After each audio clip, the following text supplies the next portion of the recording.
വിളമന വില്ലേജിലെ 5 ഏക്കർ റോഡിൽ ഭൂമിയിൽ വിള്ളൽ കണ്ടെത്തി. കിളിയന്തറ ചെക്ക് പോസ്റ്റിന് സമീപത്തുള്ള 15ഓളം കുടുംബങ്ങൾ താമസിക്കുന്ന സർക്കാർ സ്ഥലത്താണ് വലിയ രീതിയിൽ വിള്ളലുകൾ പ്രത്യക്ഷപ്പെട്ടിട്ടുള്ളത്. 2018 മഹാപ്രളയത്തിൽ വീടുകൾ പൂർണ്ണമായും നഷ്ടപ്പെട്ട പായം പഞ്ചായത്തിലെ 15ഓളം കുടുംബങ്ങളെ പുനരധിവസിപ്പിച്ച സ്ഥലമാണിത്. അന്ന് വീട് നഷ്ടപ്പെട്ട കുടുംബങ്ങൾക്ക് ഹിന്ദുസ്ഥാൻ യൂണിലിവർ ലിമിറ്റഡിന്റെ ധനസഹായത്തോടെ വീടുകൾ നിർമ്മിച്ച് നൽകുന്നതിനായി ഭൂമി സർക്കാർ വിലയ്ക്ക് വാങ്ങുകയായിരുന്നു.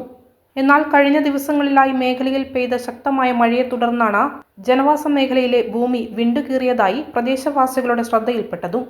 2018 കൂട്ടുപുഴ പുറമ്പോക്കിൽ താമസിച്ച് നമ്മൾ ഉരുളുപൊട്ടലിൽ വെള്ളം കയറി വീടുകളൊക്കെ നശിച്ച് ഞങ്ങൾ 15ഓളം കുടുംബങ്ങൾ കിളിയന്തറ സ്കൂളിൽ ക്യാമ്പിൽ താമസിച്ചവരായിരുന്നു.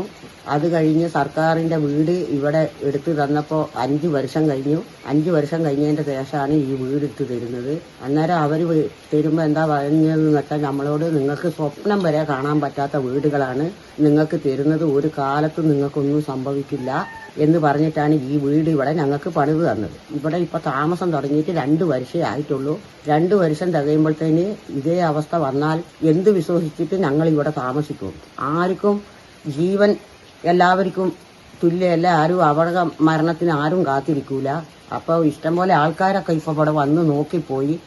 എല്ലാവരും ഒരു ഇത് കണ്ട് പിടിക്കുക എന്ന് ഇന്നത് ചെയ്യാമെന്ന് മാത്രമേ പറയുന്നുള്ളൂ. അല്ലാണ്ട് ആരും ഇതിനെ പറ്റിയിട്ട് ഈ 15 വീട്ടുകാർ ശ്രദ്ധയിൽ പെടുത്തേണ്ട കാര്യം ആരും ഇതുവരെ ഉൾപ്പെടുത്തിയിട്ടില്ല. അവർ ഉൾപ്പെടുത്താനുള്ള തീരുമാനങ്ങളും അവർ വരട്ടെ ഇവർ വരട്ടെ എന്നാണ് പറയുന്നത്. അപ്പോൾ അവർ ഞങ്ങളോട് പറയുന്നത് എന്താ വെച്ചാൽ നിങ്ങൾ പകൽ ഇവിടെ നിൽക്ക്, രാത്രി നിൽക്കണ്ട, രാത്രി നിങ്ങൾ ഇവിടുന്ന് പോകണം.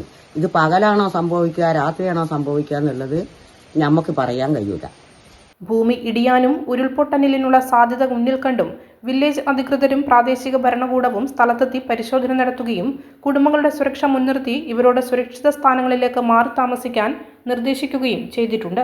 വളരെ ശാസ്ത്രീയമായിട്ടുള്ള നിലയിലുള്ള നിർമ്മാണമാണ് വീടുകൾക്ക് നടത്തിയിരുന്നത്. കഴിഞ്ഞ വർഷവും ഒരു പ്രയാസവും അവിടെ ഉണ്ടായിരുന്നില്ല. പക്ഷേ ഈ വർഷം കാലവർഷം അതിശക്തമായിട്ടുള്ള അതിതീവ്ര മഴ പെയ്തതിന് ശേഷം തട്ടുകളായി തിരിച്ചിട്ടുള്ള ആ മേഖലയിൽ മേലെ ഭാഗത്ത് റീറ്റെയിനിങ് വാളിന് അല്പം ബലക്ഷയം സംഭവിച്ചിട്ടുണ്ട്. ഒരു ഭാഗം ഉരുളൽ വന്ന് ഒരു അരയടി മുന്നോട്ട് തള്ളിയ ഒരു സാഹചര്യമുണ്ട്. അവിടെ അടിയന്തരമായി ആവശ്യമായിട്ടുള്ള പ്രാഥമിക പരിശോധന പഞ്ചായത്തിൻ്റെ എഞ്ചിനീയറിംഗ് വിങ്ങും ഒക്കെ നടത്തിയിട്ടുണ്ട്.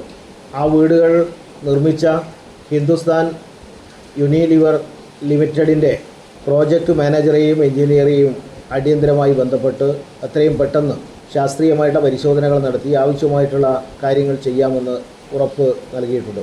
അതോടൊപ്പം തന്നെ തഹസിൽദാരും കലക്ടറും എമർജൻസി ആയിട്ടുള്ള കാര്യങ്ങൾ നിർവഹിക്കാനും ഇതുമൂലം അതിൻ്റെ താഴെ തട്ടിലുള്ള 5 വീടുകളിലുള്ള ആളുകൾക്ക് അപകടം സംഭവിക്കാതിരിക്കാൻ അവരെ മാറ്റിപ്പാർപ്പിക്കുന്ന കാര്യവും ഇപ്പോൾ ആലോചിച്ചിട്ടുണ്ട്. ഏതായാലും അടിയന്തര സാഹചര്യങ്ങളെ നേരിടാൻ ആവശ്യമായിട്ടുള്ള എല്ലാ മുൻകരുതലുകളും പഞ്ചായത്ത് എടുത്തിട്ടുണ്ട്. പ്രത്യേകിച്ച് ഇപ്പോൾ ആശങ്കയ്ക്ക് അടിസ്ഥാനമില്ല. എന്നാൽ ഇത് പരിശോധന നടത്തി ആവശ്യമായിട്ടുള്ള കാര്യങ്ങൾ ചെയ്യേണ്ടതുണ്ട്. പഞ്ചായത്തിനകത്ത് വളമന ഭാഗത്താകെ വ്യാപകമായിട്ടുള്ള നാശനഷ്ടമാണ് ഇന്നലത്തെയും ഇന്നും മഴയുടെ ഭാഗമായിട്ട് ഉണ്ടായിട്ടുള്ളത്. 3-4 വീടുകൾക്ക് വലിയ കനത്ത നാശനഷ്ടം ഉണ്ടായിട്ടുണ്ട്. ഒരു വീട് പൂർണ്ണമായി നശിച്ചു പോകുന്ന സാഹചര്യമുണ്ട്. അതുകൊണ്ട് എല്ലാ ആളുകളും നല്ല കരുതലോടുകൂടി ഇരിക്കണമെന്നുള്ള അഭ്യർത്ഥനയാണുള്ളത്. പഞ്ചായത്ത് അടിയന്തര സ്റ്റിയറിംഗ് കമ്മിറ്റി യോഗം ഇന്ന് വിളിച്ചു ചേർത്തിട്ടുണ്ട്. ആവശ്യമായിട്ടുള്ള 24 മണിക്കൂറും പ്രവർത്തിക്കുന്ന എമർജൻസി ആയിട്ടുള്ള കാര്യങ്ങൾ ചെയ്യുന്നതിന് വേണ്ടിയിട്ടുള്ള കൺട്രോൾ റൂം പ്രവർത്തനം ആരംഭിക്കുന്നതിന് വേണ്ടിയിട്ടുള്ള തീരുമാനങ്ങൾ ഇന്നത്തെ യോഗത്തിൽ ഉണ്ടാവും.